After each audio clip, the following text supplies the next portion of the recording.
Жылдам хабарнама. Ассалаумағалейкум, құрметті көрермен, бізді тамашалауда және де бір ғана лайк түймесін басуды ұмытпаңыздар. Алматы 2 вокзалында өрт шықты. Шатыр өртенді. Зардап шеккендер жоқ деп хабарлайды Төтенше жағдайлар министрлігі.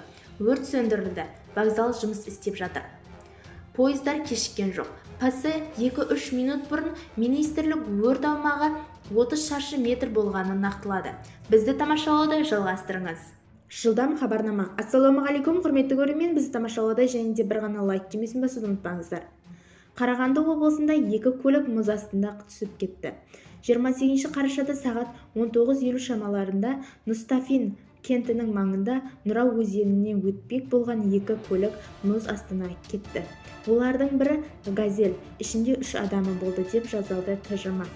Ал Мерседесте 6 адам отырған, оның 2-і бала.